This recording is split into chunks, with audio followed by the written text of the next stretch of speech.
पहले मैंने बताया है उत्पत्ति के बारे में, क्योंकि महाशिवरात्रि के दिन जब शिव जी की बात करनी है तो उसका प्रारंभ उत्पत्ति से ही होता है, इतने वो आदि है। यानी परमेश्वर का जब पहला स्वरूप प्रकटित होता है, यानी मैनिफेस्ट होता है, जबकि वो ब्रह्म से प्रकाशित होते हैं, उस वक्त उन्हें सदाशिव कहा जाता है। इसीलिए शिव जी जो हैं, इनको आदि माना जाता है। ऐसे समझ लीजिए कि किसी वृक्ष को पूर्णतया प्रकटित होने से पहले उसका बीज देखा जाता है, और इसीलिए उसको बीज स्वरूप कहना चाहिए। इसीलिए शिव जी की अत्यंत महिमा है।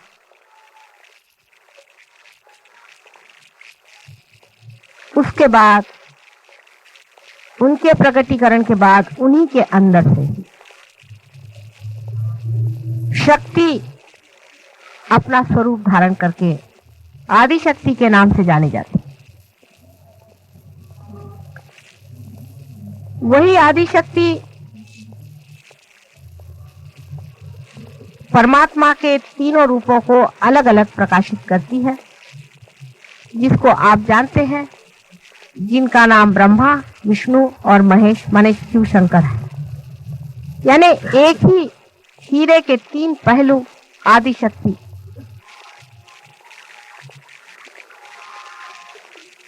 शांति है। और जब प्रलय काल में सारी सृजन की हुई सृष्टि, सारा मैनिफेस्टेड संसार विसर्जित होता है, उसी ब्रह्म में अवतरित होता है, तब भी सदाशिव बने ही रहते हैं। और उनका संबंध परमात्मा के उस अंग से हमेशा ही बना रहता है, जो कभी भी प्रकटीकरण नहीं होता है, जो कि एक नॉन बीइंग है। परमात्मा की जो शक्तियां प्रकट होती हैं वो बीइंग से होती हैं, और जो नहीं होती हैं वो नॉन बीइंग की हमेशा बनी ही रहती है। उसमें सदाशिव का स्थान वैसा ही है जैसे एक हीरा टूट जाए, बिखर जाए, कितना भी मिट जाए, उसे कण कण भी हो जाए, तो भी वो चमकता ही रहता है, कभी नष्ट नहीं होती उसकी चमक। उसी प्रकार सदाशिव का स्थान है। सदाशिव से स्थिति बनती है, और संसार के सृजन में जब तक स्थिति नहीं बनेगी तब तक कोई भी सृजन नहीं हो सकता। पहले स्थिति बनाई जाती है, एग्जिस्टेंस, अस्तित्व लाना पड़ता है किसी भी चीज का। अस्तित्व सदाशिव के ही शक्ति से होता है। इस कारण सृजन में उनका वही हाथ होता है, जैसे किसी बड़ी भारी हवेली में या भवन में उसके नींव का होता है, उसके फाउंडेशन का होता है। वो दिखाई नहीं देती, जो नींव होती है वो दिखाई नहीं देती है, लेकिन उसके बगैर कोई भी बिल्डिंग खड़ी नहीं रहती। उसी तरह सदाशिव हमारे अंदर भी हृदय में निवास करते हुए आत्मा स्वरूप होते हैं। जब तक वे अपने हृदय में आत्मा स्वरूप स्थित होते हैं, तभी तक हमारा इस संसार में जीवन चलता है, जिस दिन वो अपनी आंखें मूंद लेते हैं उसी दिन हम लोग खत्म हो जाते हैं, इस दुनिया से हम निकल जाते हैं और हमारी स्थिति परलोक में हो जाती है। शिव जी, आप जानते हैं कि हमारे सूर्य नाड़ी पर वास करते हैं, चंद्र नाड़ी पर वास करते हैं, और चंद्र नाड़ी पर बैठे हुए वे स्थिति का सारा कार्य अपने अंदर करते ही हैं, लेकिन हमारा जो प्राण है उसकी भी स्थिति वो बनाए रखते हैं। शिव जी के बगैर हमारे प्राण नहीं चल सकते। अब ये काफी लंबी चौड़ी बातें हैं, वो मेरी किताब में मैंने काफी खोल करके कही हुई है। शिव जी का स्वरूप, वे एक परम सन्यासी हैं। जैसे कि परमात्मा का एक स्वरूप है कि वो अंदर से संन्यास्त है, वो किसी वजह से ये रचना नहीं करते, उनको कोई कारण नहीं है, वे अपने करते हैं, उनकी विम है, उनका मजा है, वो अगर चाहें तो रचना करते हैं, नहीं तो उसे तोड़ देते। एक संन्यास्त आदमी संसार में जो बहुत से विराजते हैं, वे उनके प्रतीक हैं। मेरे संन्यास से अर्थ जो दुनिया में माना जाता है उससे नहीं है, आप सब जानते हैं। संन्यास उसे कहना चाहिए जो आदमी सेल्फ रियलाइज्ड होकर के उस दशा में पहुंच गया जहां वो साक्षी अंदर से वो संन्यास्त होता है, बाहर से सारे संसार में रहते हुए भी वो महान सन्यासी होता है। उसमें कुछ किसी से बताना नहीं पड़ता कि मैं सन्यासी हूं, मैंने सन्यास ले लिया है। लेकिन जो अंदर से मन हमारे अंदर सन्यास ले लेता है, जो अंदर से संन्यास्त हो जाता है, वो स्वरूप श्री शिव का है। और जो संसार में हम विराजते हैं और संसार के जो कार्य करते हैं और संसार में जितने भी हम भोगते हैं, वो भोक्ता स्वरूप परमात्मा का जो है वो उनका श्री विष्णु का स्वरूप। इसलिए विष्णु के स्वरूप में वो भोक्ता है, शिव जी के स्वरूप में वो संन्यास, और ब्रह्मा के स्वरूप में वो सृजन करने वाले, सृजन कार्य करने वाले करता है। इस सन्यासी के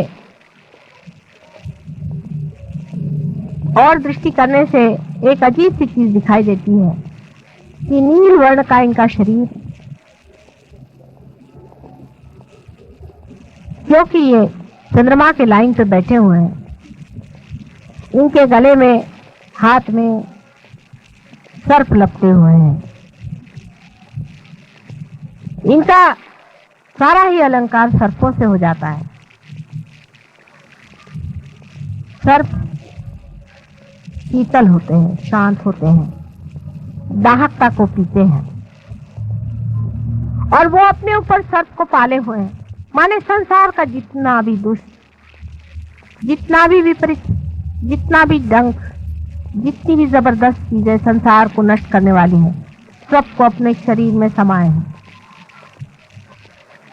दुनिया भर का गरल वो पिए हुए अपने, आप जानते हैं कि उन्होंने गरल को शुरू में ही सारा पी लिया, और जो कुछ भी गरल संसार का होता है वो अपने अंदर पीकर संसार को ठंडा रखते, संसार को सुख दे।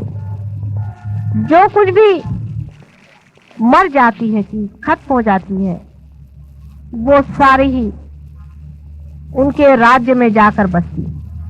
और जो बेकार के लोग होते हैं, जो महादुष्ट होते हैं, उनके कारागार भी उन्हीं के चरण धूलि से बंद हो जाते। वे लोग बंदिश होते हैं शिव जी की कृपा से। उनके सर पे चंद्रमा का राज्य है। चंद्रमा स्वतः लक्ष्मी के भाई है, और इसीलिए कहा जाता है कि अपने साले को उन्होंने अपने सर पे रख लिया है। बहुत ही उनका अजीब सा वर्णन कवियों ने किया हुआ है और बहुत सुंदर। उनके सर पे गंगा का बोझा उन्होंने उठाया हुआ है, माने वो सबका गर्व हरण करने वाले। गंगा जैसी गर्भवती को भी उन्होंने अपने जटा में बांध लिया, इतनी उनकी जटाएं जबरदस्त है। मनुष्य में जो अहंकार होता है उसे भी वो अपने अंदर पी लेते हैं और इसी प्रकार वो संसार की अहंकारी लोगों से रक्षा करते। वो अतुलनीय है, उनका कोई वर्णन शब्दों में नहीं कर सकते, लेकिन उनके अंदर एक बहुत बड़ा, एक बहुत ही असाधारण एक शक्ति है जो किसी भी देव देवताओं में नहीं है। वो है क्षमा की शक्ति। वे दुष्ट से दुष्ट महादुष्ट को भी क्षमा कर सकते हैं। जिन्हें गणेश जी क्षमा नहीं कर सकते, जिन्हें यीशु मसीह नहीं क्षमा कर सकते, उनको भी सदाशिव क्षमा कर सकते हैं। इसीलिए हमेशा जब भी क्षमा मांगनी होती है बोलायचं नाही ध्यानाच्या वेळेला कृपा करूं। जब भी क्षमा मांगनी होती है तो उन्हीं से क्षमा मांगी जाती है, क्योंकि कुछ कुछ ऐसी बातें हैं जिसे गणेश बिल्कुल नहीं क्षमा कर सकते। जिसे कि हम कहते हैं कि सिन अगेंस्ट मदर, माँ के खिलाफ कोई सा भी पाप करना, जितने भी सेक्स के पाप है उसको श्री गणेश कभी भी नहीं माफ करते, कभी नहीं कर सकते। उनको बहुत मुश्किल है मनाना। जीसस क्राइस्ट भी नहीं कर सकते, कभी भी नहीं कर सकते। उनके लिए सिर्फ महादेव श्री शंकर समर्थ है। उनकी बात को ये दोनों भी नहीं टाल सकते, इसलिए उनकी आराधना करनी चाहिए। आश्चर्य की बात है कि महाशिवरात्रि के दिन लोग उपवास क्यों करते हैं। मेरी कुछ समझ में नहीं आता कि ये प्रथा कौन से आधार पर बनाई गई। या तो किसी 420 लोगों ने शास्त्रों में ये बात लिख दी गई। आज के दिन उन्होंने गरल किया था, और आपको भी आज के दिन हर चीज खाने की इजाजत है कि आज आप गरल भी पीने। तो आज आपने बराबर निकाल लिया कि आज तो हम उपवास करेंगे। मेरा आज इतने जोर से हृदय चक्र से खिंचाव पड़ रहा है। जिस जिस सहज योगी ने आज उपवास किया है, मेरे हृदय चक्र को खींचे जा रहा है। अंधाकरण नहीं करना चाहिए सहज योगियों को।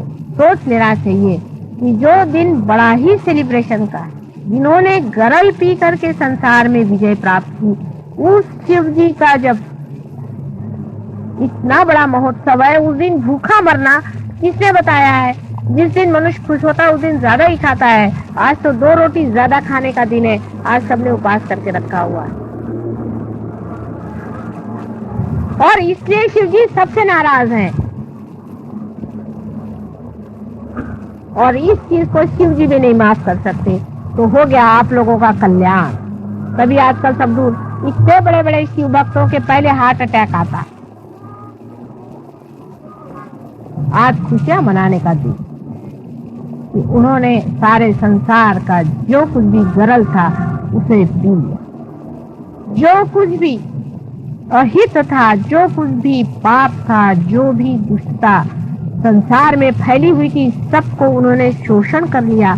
ऐसे शिव जी के महान दिवस पर्व में हमको इस तरह से मनहूस काम करना नहीं चाहिए। अगर हम किसी के जन्म दिवस पर उपवास करते हैं तो उसके मरने पर हम लोग क्या खाना खाएंगे? सब उल्टा कारभार हमारे यहाँ चलता है। कोई मरता है तब ब्राह्मण बैठ के खाना खाते। जब कोई जन्म होता है तो सब लोग बैठ के उपवास करते घर वाले। कैसे समझाया जाए? कौन से शास्त्र में इसका आधार है? और शास्त्रों में भी महामूर्खों ने इस तरह की चीजें भर दी हैं। जिसको देखो उससे अपने शास्त्रों में दुनिया भर का अत्याचार करते। एक सोच समझ रखना चाहिए कि आज के दिन उपवास का क्या अर्थ है। सब लोग मिठाई खाएं, क्योंकि आज ये मंदिरों में बैठे हुए लोग मिठाई खाना चाहते तो मिठाई चढ़ाई जाए। अभी रात भर भंग पिएंगे बैठकर और चरस खाएंगे और कहेंगे कि शिवजी खाते थे तो हम भी खा रहे हैं चरस और भंग। शिवजी तो इसलिए खाते हैं चरस और भंग कि उनको जब सबकॉन्शियस में जाना पड़ता है तो वो उसे खाते हैं, चाहे जिसे भी खा ले, उनको क्या मतलब है। जैसे कि समझ लीजिए कि एरोप्लेन है, उससे आपको कहीं जाना हो तो आपको पहले पायलट तो होना चाहिए। जो वो भंग पी करके और चरस खा के शिवजी नहीं हो सकते, वो तो शिवजी ही हैं जिन्होंने गरल पी लिया, और वो हैं जो दुनिया भर के भंग पी करके संसार के जितने भी भंग है उनका शोषण कर रहे हैं। क्या कि ये भंग कहाँ डंप की जाए, तो उनके अंदर भर दी जाती कि भाई चलो तुम सीखी हो, तुम पी लो, तुम गरल पी लो, तुम भंग पी लो, तो चले सब लोग भंग पीने। आज क्या आज भंग पी के सब लोग शिवजी हो रहे हैं। आप में से कितने लोग शिवजी के पांव के धूल के बराबर हैं? वो तो भंग इसलिए पीते हैं कि उनके अंदर रखा ही जाता है सारा भंग का स्टोर। संसार में भंग होती ही है, राक्षस भी होते हैं, दुष्ट भी होते हैं, इनको कहाँ रखा जाए। घर के अंदर आपके यहाँ अगर कोई ऐसी चीज हो तो उसको रखने की कोई व्यवस्था होनी चाहिए। शिवजी ने कहा लाओ मैं सब दुनिया भर का गरल पीता हूँ, इसलिए उनके पास ये चीज तोड़ रखी हुई कि भाई तुम रखे रहो। तो आप लोग जो उनके नाम से भंग और चरस पीते हैं, इनसे बड़े महामूर्ख संसार में कोई है। एक सोचना चाहिए सहज योगियों के लिए कि आपको आज तक वाइब्रेशन तो कभी आए नहीं, आपने कभी जाना नहीं कि ये चीज क्या है, ये क्या आपके अंदर से बह रहा है, ये क्या आपके अंदर होना, कुछ अभिनव चीज, कोई बड़ी भारी चीज, कोई विशेष रूप की चीज। फिर अपने विचार भी बदलने चाहिए, अपनी आदतें भी बदलनी चाहिए। हमेशा इस तरह से उल्टी बात हम क्यों करते हैं मेरी समझ में नहीं आती, और हर एक उल्टी बात ऐसी उल्टी बैठती है कि उससे शिवजी तो उठ ही गए इस संसार से, और उनको फिर से बिठाना मुश्किल हो जाता है। और अगर ज्यादा देर खड़े रहे तो तांडव शुरू कर देंगे, उनका कोई ठिकाना नहीं। इसलिए सब लोग विचार पूर्वक समझ करके और चले। आज उनका महान, बहुत महान दिवस है। आज से प्रॉमिस करें कि अगले महाशिवरात्रि से बहुत बड़ा उत्सव मनाया जाएगा, उनका गुणगान किया जाएगा। आपको हो सकता है कि विष्णु जी जैसे नहीं उनको पसंद अलंकार, उनके अलंकार और हैं, उनके लिए आप बबूत लगाइए, दुनिया भर की राख उन पे चढ़ा सकते हैं आप, उस सब चीज को वो तैयार है। लेकिन उन्होंने उपवास करने की बात कही हो ये तो मुझे पता ही नहीं। व्रत करना शब्द ही बदल गया, व्रत का मतलब उपवास करना हो गया। ऐसे वक्त करना चाहिए जैसे जिस टाइम रामचंद्र जी वनवास गए तब व्रत करना चाहिए। जब रिपेंटेंस की बात हो, जब पश्चाताप हो रहा हो, उस समय का उपवास समझ में आता है। अब क्या आपको पश्चाताप हो रहा है क्या कि उन्होंने गरल पी लिया? सोचने की बात है। सारे संसार की विपत्ति, सारे संसार की आफतें, सारे संसार का गरल आज के महान दिवस में उन्हें पी लिया। इसलिए आज को महाशिवरात्रि कहते हैं। सारी रात उन्होंने ले लिया अपने रात्रि का जितना भी उनका, जितना भी डार्कनेस संसार की है उसको उन्होंने अपने अंदर समा लिया। अब मैं आपके लिए कोई फोर्स तो करती नहीं हूँ, लेकिन आप करके देखिए। अभी आप निश्चय करें इसी वक्त कि अगले महाशिवरात्रि से हम उपवास बिल्कुल नहीं करेंगे, और वाइब्रेशन देखिए कितने जोर से आते, और माफी मांगिए।